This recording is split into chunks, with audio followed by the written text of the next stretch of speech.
Shalom Bapak Ibu, Saudara-saudari terkasih, jumpa lagi dalam Suara Gembala. Saudara, kalau kita melihat Amsal 21 ayat 1, di sana ada satu ayat terkenal yang berbunyi, hati raja seperti batang air di dalam tangan Tuhan, dialirkannya kemana ia ingini. Jadi hati raja itu di tangan Tuhan itu seperti batang air. Kalau Tuhan ingin mengalirkan ke sana, ya ngalirnya ke sana. Tuhan ingin alirannya ke sana, ya ke sana. Begitu kira-kira, saudaraku.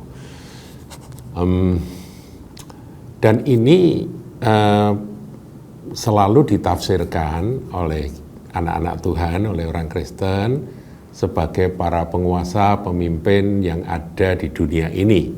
Misalnya presiden, wakil presiden, gubernur, pokoknya penguasa-penguasa yang ada, itu kita doakan supaya mereka hatinya itu dipegang oleh Tuhan dan mengalirnya itu ke arah mana seperti kehendak Tuhan yang tentunya berasaskan keadilan, kemudian kasih, kebenaran, gitu ya saudara. Tidak korup, tidak membela yang salah, tapi adil. Nah itu pengertian yang umum, saudara, dan itu tidak salah. Kalau kita mendoakan presiden kita, mendoakan para menteri yang punya wewenang, yang punya otoritas, mendoakan para gubernur, wali kota, atau siapa saja yang punya kekuasaan, mari kita berdoa dengan pengertian seperti itu, bahwa hati mereka, para penguasa, para pemimpin ini seperti batang air di dalam tangan Tuhan. Juga termasuk anggota legislatif, ya, yang membuat undang-undang gitu ya, yang menentukan seperti apa perundangan yang akan diberlakukan di negeri kita Indonesia ini. Kita berdoa juga untuk mereka yang berkuasa atas yudikatif, ya saudara, yaitu yudikatif itu ada 3 ya, yang bergerak di yudikatif, ya penegak-penegak keadilan dan kebenaran, yaitu para hakim, para jaksa, dan juga pengacara-pengacara, saudaraku ya, ketiganya ini yudikatif. Tapi sebelum yudikatif ada juga kepanjangan tangan dari pemerintah, yaitu kepolisian. Nah ini semua punya wewenang, mereka punya kuasa, ya. Jadi kita harus berdoa seperti ayat 1 dari Amsal 21 ini, Amsal 21 ayat 1. Hati raja seperti batang air di dalam tangan Tuhan, dialirkannya kemana ia ingini. Biar jadi seperti ayat ini, demikian pada hati dari para pemimpin bangsa kita. Nah saudaraku, dalam konteks Pilpres dan Pileg yang akan datang, di mana tanggal 14 Februari 2024 ini kita akan sama-sama pergi ke TPS, dan saya menghimbau semua ikut ya, semua partisipasi, jangan ada yang nggak mau datang karena kebetulan hari itu adalah hari Valentine gitu ya. Jangan saudaraku, tapi sungguh-sungguh saudara ambil kesempatan ini untuk ikut berpartisipasi dalam pesta demokrasi di Indonesia ini. Ini kan 5 tahun sekali saudaraku ya, satu event yang jarang, jadi kita perlu mendukungnya.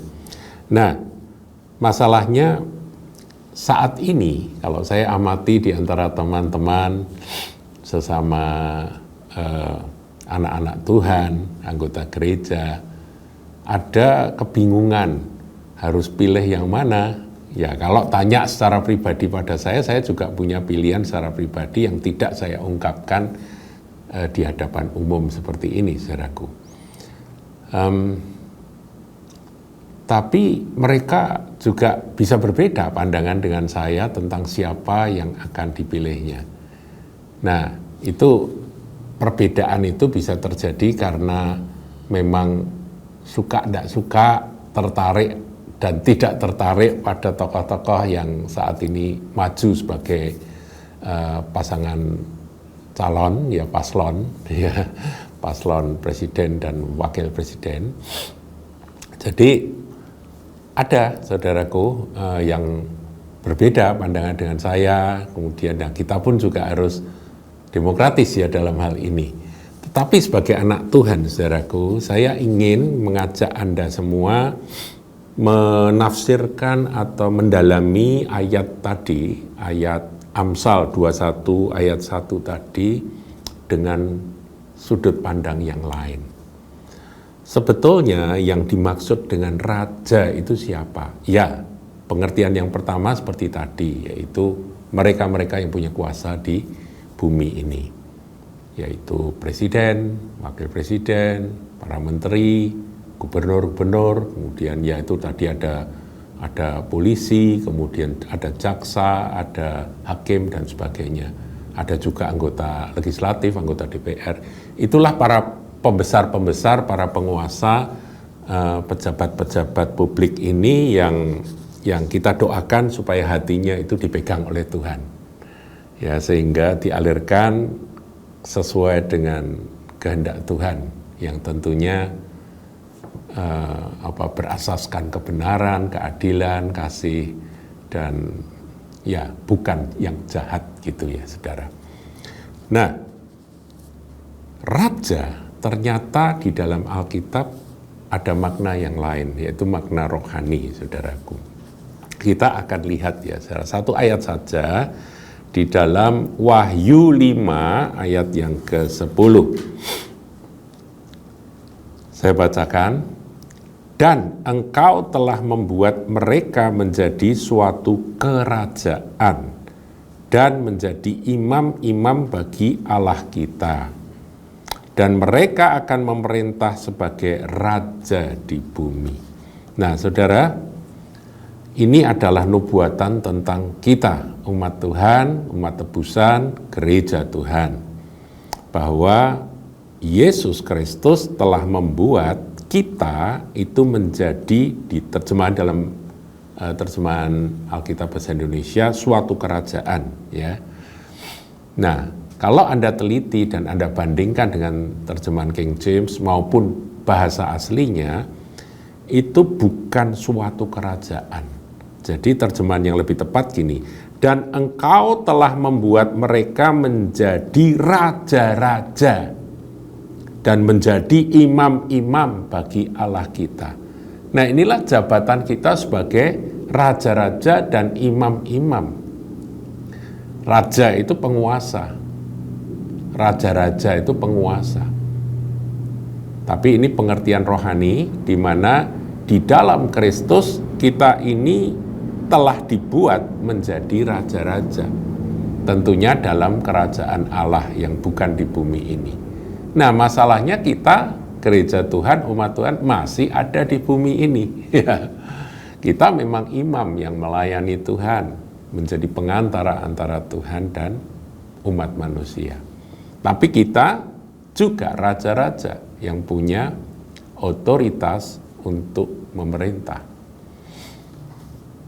Nah, kapan itu secara rohani sudah terjadi, saudara? Jadi kita ini secara rohani sebetulnya sudah diangkat menjadi raja-raja.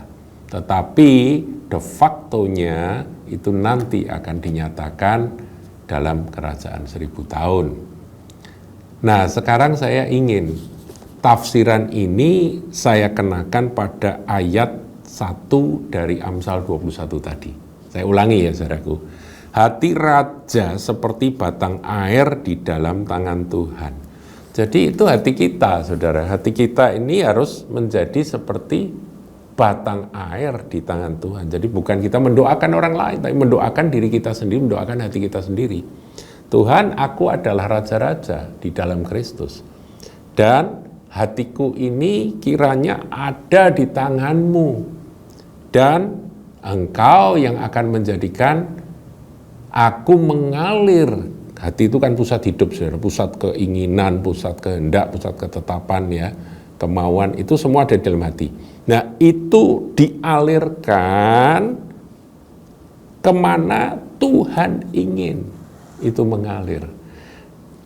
Dalam konteks pilpres maupun pileg nanti, saudaraku, kalau saudara masih bingung, masih bimbang dan belum bisa mengambil pilihan, saya anjurkan saudara, berdoalah dan mintalah supaya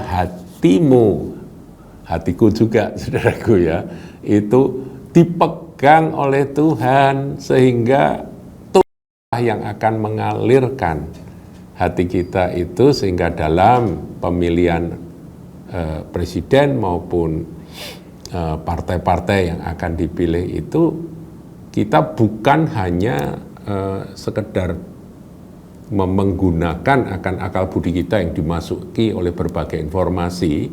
Ya, saya harus ingatkan bahwa informasi yang masuk itu ada yang benar, ada yang tidak benar, ada yang memanipulasi kita, tapi juga ada informasi yang benar, saudaraku. Nah, kita ini kadang-kadang kan terbatas.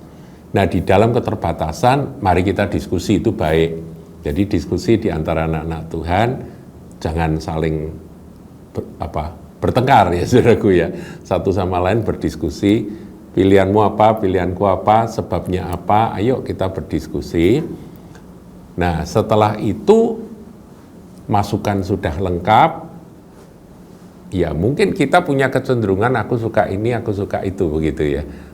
Tapi kita membuka pikiran kita, membuka hati kita mendengar, kalau perlu berdiskusi di antara anak-anak Tuhan, terus kita berdoa.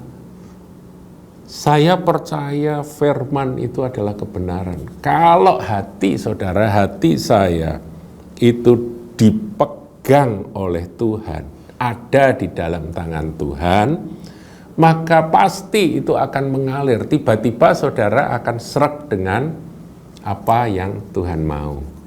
Dan itulah yang kita lakukan di bilik TPS nanti. Dan saya berharap ini benar-benar dilakukan. Pertama, jangan kita cuek ya, karena kita punya satu suara itu menentukan, saudaraku, apa yang akan terjadi dalam 5 tahun ke depan. Nah, untuk itu informasi masuk diolah, didiskusikan, dibicarakan, tapi tetap dalam kedamaian, berbeda itu tidak apa-apa. Dan setelah itu masuk dalam hadirat Tuhan. Anda dan saya adalah raja-raja yang hati kita harus dikuasai oleh Tuhan, pencipta langit dan bumi. Tuhan kita, Yesus Kristus, menguasai akan hati kita dan nanti akan mengalir kepada pilihan-pilihan yang ada di bilik TPS itu. Saya berharap ini boleh menjadi guidance untuk sidang jemaat dan Anda semua yang mendengarkan. Tuhan Yesus memberkati.